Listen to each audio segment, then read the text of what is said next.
Sua disposição em seguir as instruções de Noemi e trabalhar arduamente nos campos de cevada mostrava gratidão e respeito. Tal atitude fez com que fosse vista de maneira positiva pelos habitantes de Belém, ressignificando a imagem dos moabitas em um contexto de comunhão. A história de Ruth tornou-se um ícone de amor incondicional e lealdade, ensinando às gerações posteriores que uma pessoa não é definida apenas pelas origens de sua nação. Ao romper preconceitos, Ruth encontrou redenção para si e para a própria Noemi, mostrando que o povo moabita podia sim fazer parte de algo maior na caminhada do plano divino. Esse exemplo singular se mantém vivo como lembrança de que nem todas as distâncias culturais são intransponíveis.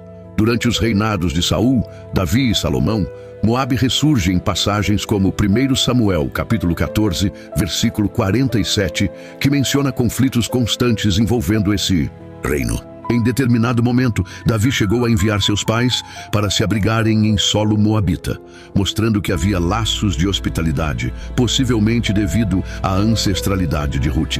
Porém, conforme Davi se estabeleceu como monarca, as tensões voltaram a eclodir.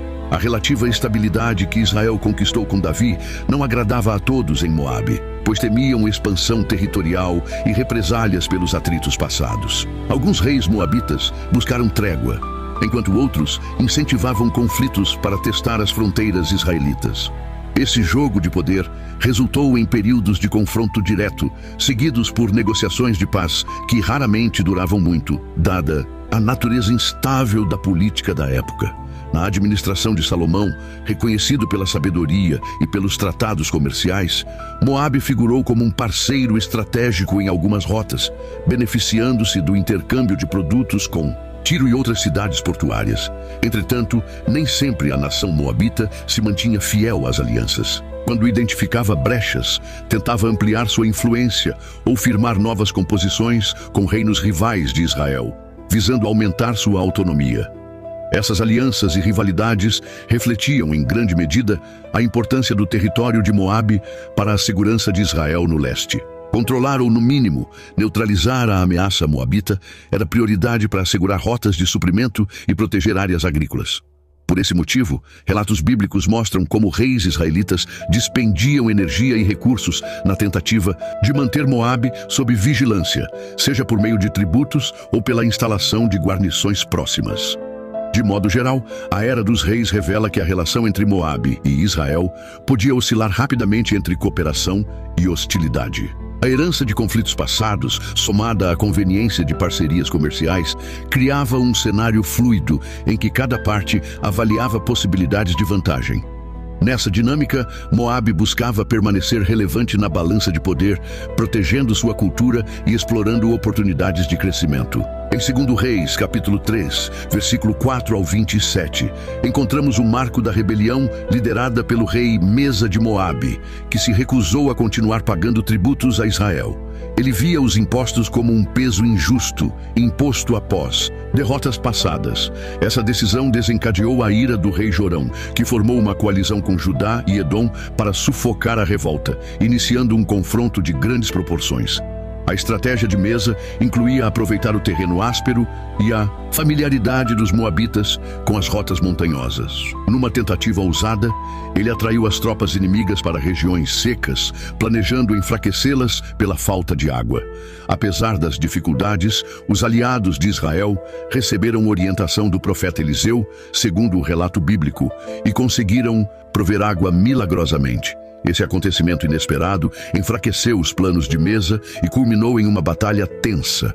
Ainda que os exércitos de Israel, Judá e Edom avançassem, o rei Mesa protagonizou um ato extremo ao ver sua posição quase insustentável.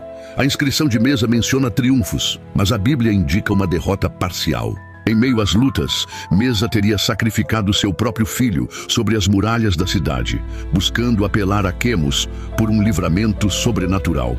Esse acontecimento causou tamanho horror nos oponentes, que resultou em uma retirada abrupta. A rebelião mesmo não se concretizando em vitória definitiva de Moabe, evidenciou a determinação do rei em resistir até as últimas consequências. O sacrifício feito por Mesa alimentou a reputação de Moabe como um povo que não hesitava em recorrer a medidas extremas para defender sua independência. Embora esse ato não trouxesse uma conquista territorial duradoura, demonstrava ao mundo antigo a ferocidade da devoção moabita. Após tais eventos, as relações entre Moabe e Israel ficaram ainda mais abaladas. Mesmo quando se restabeleceram trocas comerciais ou tréguas passageiras, o eco daquele episódio permaneceria vivo na memória coletiva.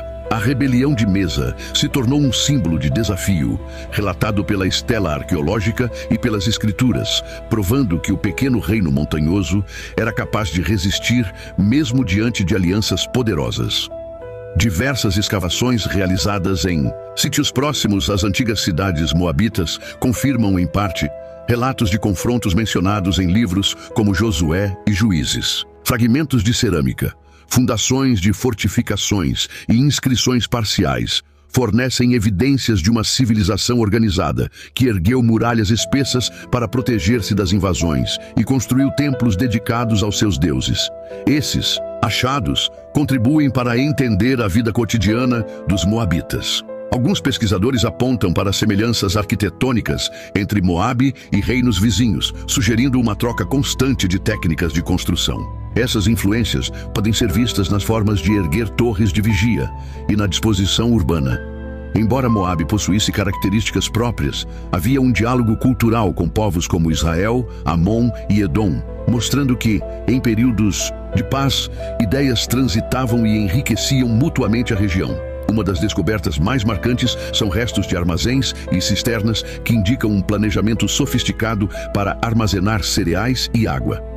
Em uma terra onde a chuva era incerta, desenvolver sistemas de conservação era essencial à sobrevivência. Ao mesmo tempo, esse controle de recursos reforçava a força de quem governava, pois a distribuição de comida e água podia ser usada como ferramenta política para angariar lealdade.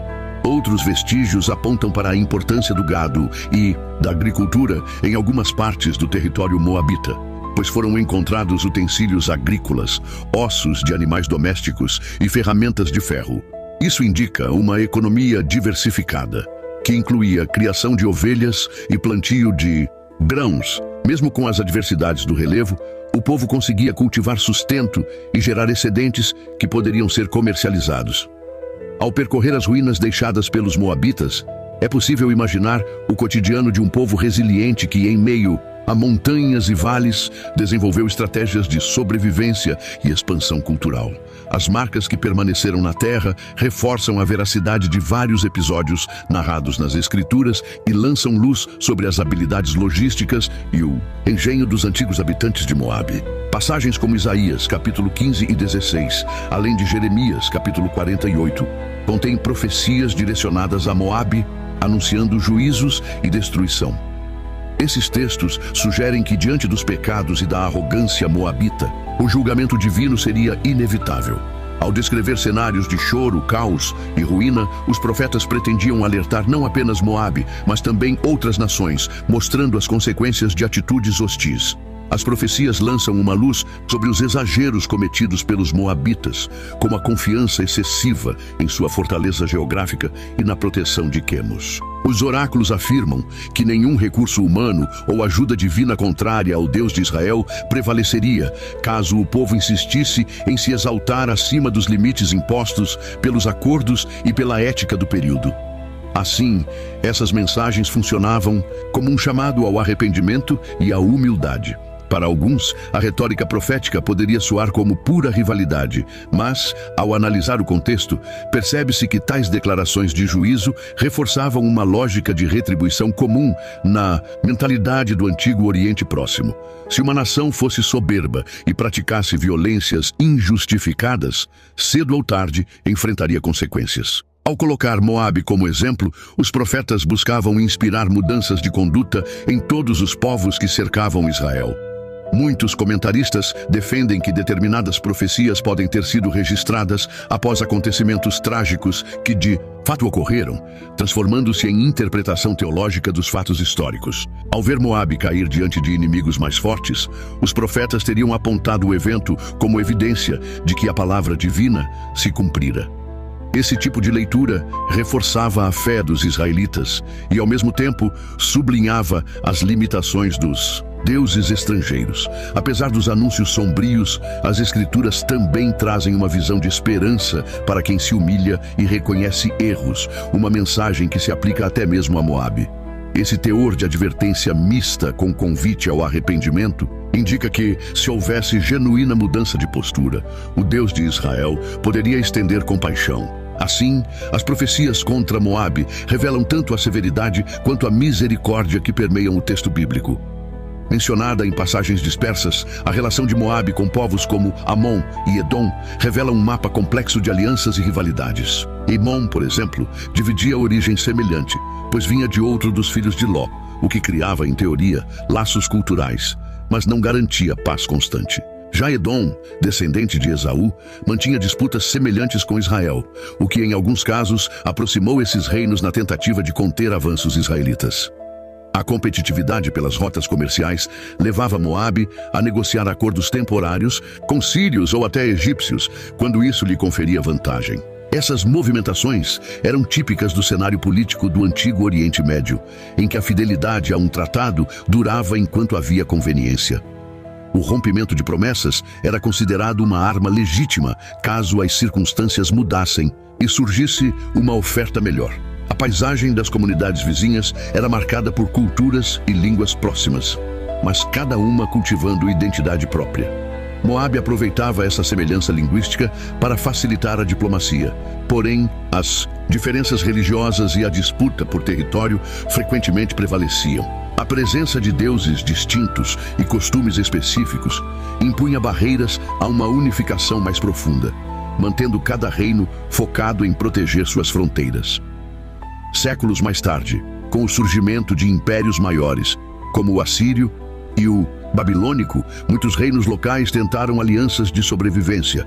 Moabe não foi exceção. Buscou se colocar em posições vantajosas, seja pagando tributo aos novos senhores ou unindo-se a coalizões rebeldes. Essas táticas mostram que a nação moabita tinha grande capacidade de adaptação, embora nem sempre lograsse manter sua independência. Observando esse constante jogo de aproximação e afastamento, percebe-se que Moabe navegava em um mar de interesses conflitantes, ora se aliando a um vizinho, ora se voltando contra o mesmo. Esse traço de versatilidade política ampliava suas chances de sobrevivência, mas também criava inimizades duradouras. Em cada passo, o reino precisava equilibrar cuidadosamente as vantagens imediatas com os riscos de longo prazo. Passagens como Jeremias, capítulo 48, descrevem o ocaso de Moabe, apontando a chegada de inimigos mais poderosos e o esgotamento da força do reino. Ao longo do período monárquico tardio, a expansão de impérios como o assírio e o babilônico diminuiu a autonomia das pequenas nações, obrigando-as a fazer escolhas difíceis. Submeter-se ao jugo estrangeiro ou enfrentar a destruição era a realidade que muitos povos encaravam. Mesmo com a tradição de resistência, Moabe já não conseguia reunir exércitos suficientemente fortes para conter inimigos bem equipados. A geografia que antes oferecia proteção se tornou uma vantagem menor diante de máquinas de guerra mais avançadas. Cidades moabitas foram tomadas e seus líderes removidos ou obrigados a se curvar a governantes que nada tinham a ver com as antigas dinastias locais. À medida que a hegemonia dessas grandes potências avançava, menções a Moabe nas fontes bíblicas passaram a diminuir, indicando uma perda gradual de relevância política. O povo continuava a existir de algum modo, mas os registros já não o apresentavam como um reino independente. Os moabitas, assim, se tornaram parte de províncias administradas por governadores que representavam impérios distantes. Para muitos analistas, o declínio de Moabe simboliza a fragilidade de reinos baseados em alianças voláteis e dependentes, de rotas comerciais facilmente controladas por exércitos mais organizados. A queda não foi necessariamente um evento único, mas um processo de esvaziamento de poder que, pouco a pouco, engoliu a soberania moabita. Cidades outrora estratégicas se transformaram em postos fronteiriços de impérios maiores. Nesse estágio final, a herança cultural de Moabe seguiu viva em tradições orais, possivelmente influenciando comunidades locais, mas sem a força de um Estado centralizado. A partir daí, o registro histórico da nação foi se diluindo, deixando apenas vestígios arqueológicos e relatos bíblicos para contar sua trajetória. O que se sabe é que o nome Moabita adentrou o esquecimento político, enquanto sua memória permaneceu nos textos sagrados e nos fragmentos de pedra. Os relatos sobre Moabe, presentes em textos como Gênesis capítulo 19 e espalhados pelos livros históricos e proféticos, fornecem um panorama rico e multifacetado de um povo que nasceu em meio a circunstâncias desafiadoras. A nação moabita vivenciou momentos de esplendor como sob Eglon e Mesa, mas também enfrentou duras derrotas e, por fim, foi absorvida por impérios estrangeiros. Apesar dessa trajetória conturbada, suas marcas resistiram através das narrativas bíblicas. O estudo do povo moabita convida à reflexão sobre como as origens e lendas fundadoras de uma nação podem moldar sua identidade por séculos. A história de Ló e o nascimento de Moabe exemplificam como um evento familiar carregado de tensões pode impactar profundamente as relações políticas, religiosas e culturais de um grupo. Esse vínculo inicial, marcado pela luta pela continuidade, serviu de fio condutor para a formação de valores e ritos. Observar as experiências moabitas ressalta que vínculos de sangue e proximidade geográfica não garantem paz. Embora Moabe e Israel compartilhassem ancestrais e territórios vizinhos, houveram confrontos intensos, ao mesmo tempo em que despontavam casos de reconciliação, como no episódio de Rute. Essa dualidade traz lições valiosas sobre coexistência, mostrando que até mesmo povos com passados complicados podem encontrar pontos de entendimento. A forma como Moabe se moveu entre alianças e guerras também inspira debates sobre liderança e diplomacia. Reis como Balaque e Mesa exemplificam o uso da religião para justificar decisões estratégicas, enquanto episódios de contato pacífico apontam a importância de considerar interesses mútuos. Em um mundo contemporâneo marcado por conflitos étnicos e disputas territoriais, é possível extrair ensinamentos de como jogos de poder e fé podem se entrelaçar. A herança de Moabe recorda a todos que histórias de nações antigas podem oferecer janelas para a autopercepção e compreensão do próximo. Embora hoje não exista um reino moabita nos mapas, sua história permanece viva nos textos bíblicos e evidências arqueológicas, desafiando cada geração a olhar para o passado e encontrar caminhos de aprendizado. O percurso de Moabe, de sua origem incerta até seu declínio, deixa um legado de humanidade que ainda pode iluminar reflexões atuais. Todo cuidado é pouco nesse ninho de serpente. Não se ilude com um sorriso, a maldade tá na mente. Mas dá um passo à frente sempre na bola de meia. Quem trai o Jesus fazia parte da ceia. Hoje nós sonha alto, mas nós